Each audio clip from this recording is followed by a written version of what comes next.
Joining us now is Zack Rosenburg. He's the founder of SBP USA, an organization whose mission it is to shrink the time between disaster and recovery. What are you doing so far, Zack, down in the Carolinas? Well, good morning. Good morning. Thank you for having me. So our team arrived in New Bern last night. We're going to start with the gutting work. We're going to train other organizations to do gutting the right way.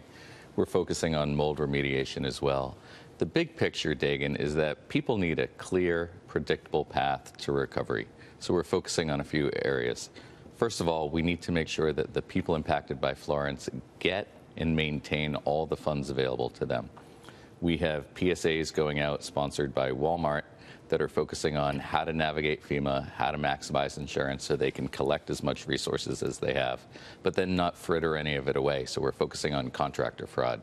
We want this to be as close to 100% contractor fraud-free recovery as possible. In Hurricane Harvey, 150,000 people downloaded our contractor fraud information. And then we're trying to bust some myths around mold. This is a time when... No, we go ahead about them. I was actually having a private conversation yesterday about that.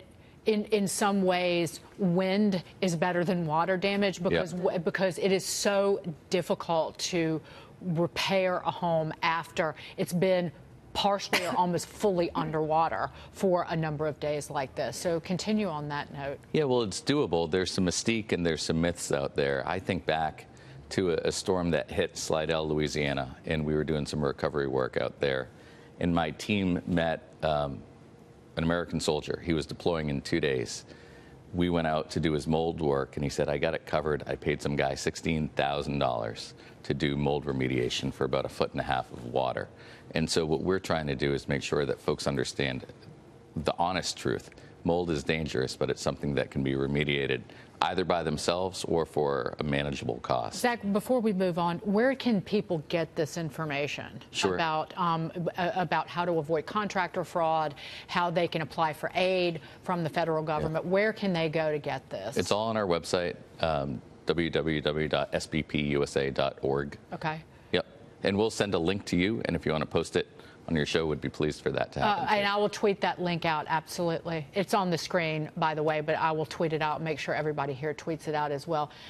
Before we open it up to the panel, will you do us a favor? Griff Jenkins, for several days, was down in Pollocksville, North Carolina, which is right near New Bern. The town was completely flooded. Darrell Bell is one of the business owners in this tiny little southern town.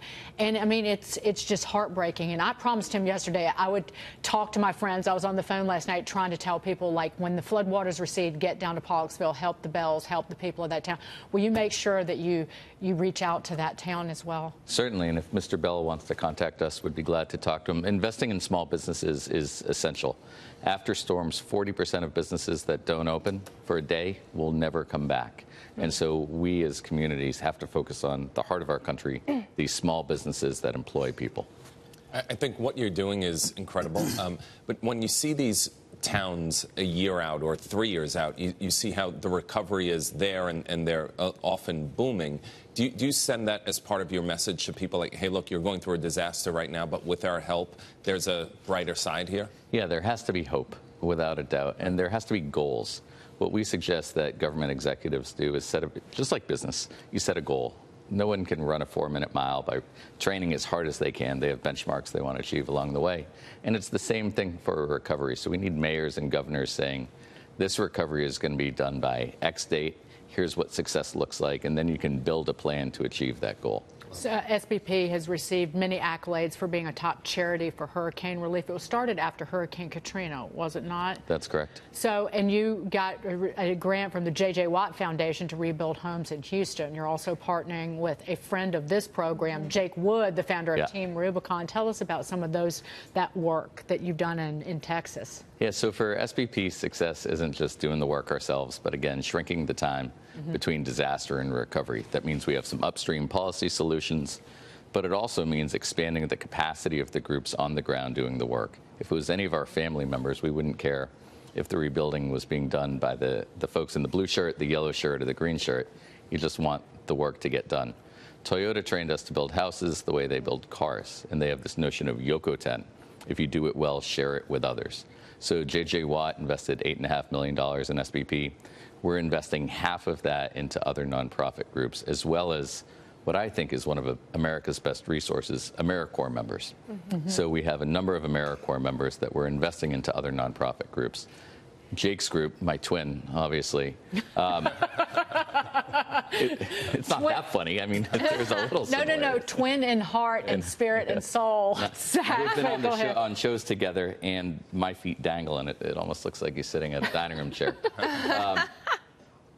So Team Rubicon is, again, another one of the best assets we have in our country, and we're very proud of them that they're moving from being best in class in the response phase to moving to the recovery phase, and they're now building houses with our partnership. So they're building houses in Houston, they're building houses in Florida, and they've put on, I think, 400 roofs in Puerto Rico as well.